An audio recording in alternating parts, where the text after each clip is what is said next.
President Ferdinand R. Marcos Jr. visited the 5th Infantry Division of the Philippine Army in Isabela. President Ferdinand R. Marcos Jr. urged the soldiers there to be ready for any external threats. This amidst the rising tensions in the Indo-Pacific region.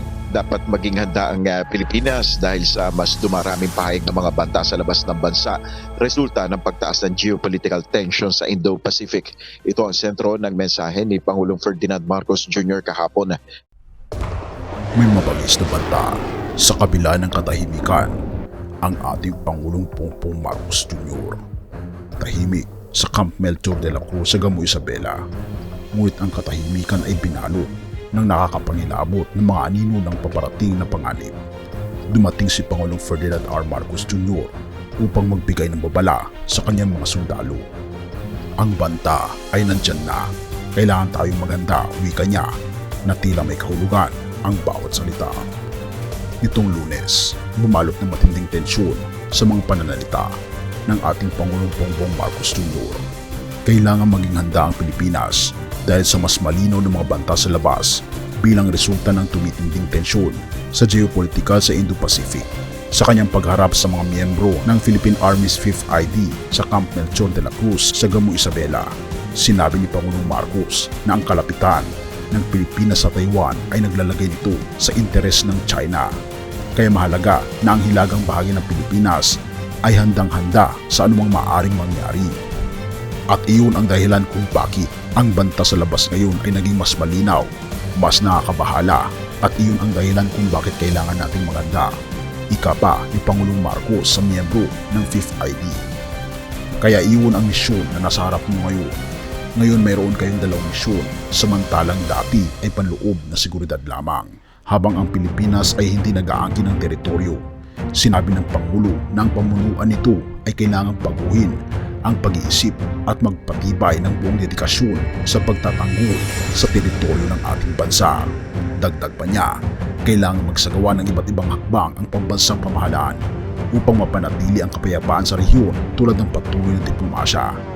Hindi tayo nag-aangkin ng teritoryo, hindi natin binabago ang hangganan ng soberanya, ang EEZ, ang baseline, ika pa niya. Hindi natin binabago kahit isang pulgada, ngunit hindi tayo pwedeng pumayag na kukunin naman yan sa atin.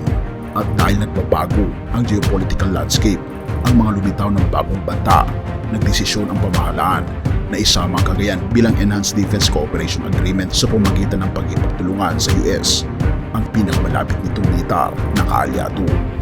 At habang lumulubog ang araw, ang mga sundalo ng 5th ID ay naghahanda.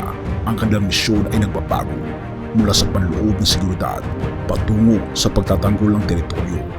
Laban sa mga banta mula sa labas, hindi tayo pwedeng magpaagaw ng kahit isang pulgada. Ika pa ni Pangulong Marcos. Tila baga ang kanyang mga salita ay nag-iiwan ng malalim na marka. Ang takot ay nagiging mas matindi sa bawat paglipas ng oras.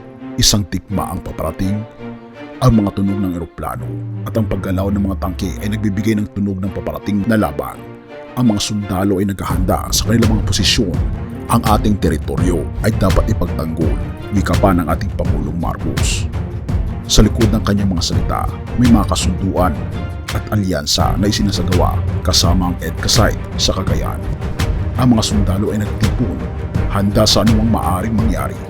Ang mga tunog ng pagsabog ay nagsisimulang marinig sa malayo. Ang banta ay nandito na, bulong-bulungan sa mga isip ng bawat sundalo.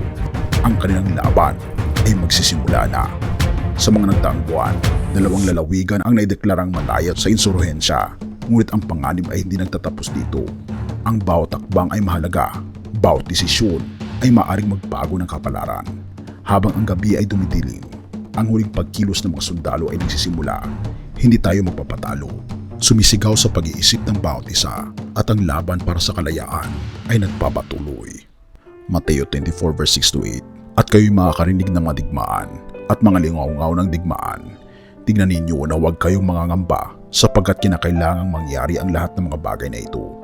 Ngunit hindi pa ang wakas, sapagkat magsisitindig ang bansa laban sa bansa at ang kaharian laban sa kaharian, at magkakaroon ng mga kagutom at mga salot at mga lindol sa iba't ibang dako. Datapwat, ang lahat ng mga bagay na ito ay siyang pasimula ng kahirapan. Ang mga salita ng ating Panginoon Jesus sa Mateo 24 verse 6 to 8 ay naglalarawan ng mga panahon ng kaguluhan at panganib sa mundo tulad ng madigmaan, salot at kalamidad.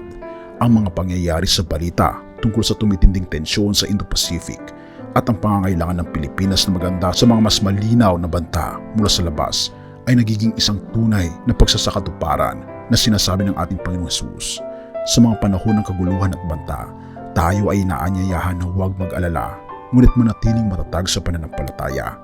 Ang mga pangyayari sa mundo ay bahagi ng mas malawak na plano ng ating Panginoong Diyos sa atin at hindi dapat magdulot ng takot sa ating mga puso. Ang ating misyon bilang mga Kristiyano ay manatiling matatag sa pananampalataya at maghanda hindi lamang sa pisikal na aspeto, kundi pati na rin sa espiritual. Sa harap ng mga banta, ipinapaalala sa atin ng ating Panginoong Diyos na magtiwala sa kanyang mga plano at proteksyon. Tayo'y manalangin. Ama naming Panginoong Diyos, sa gitna ng mga kaguluhan at banta sa aming paligid, turuan niyo po kami magtiwala sa inyo. Bigyan niyo po kami ng lakas at tapang na maghanda, hindi lamang sa pisikal na aspeto, kundi lalo na sa espiritual. Gabayan niyo po Panginoong Diyos ang aming mga lider at mga sundalo na nagtatanggol sa aming bansa at patuloy mo kaming samahan at protektahan sa lahat ng oras.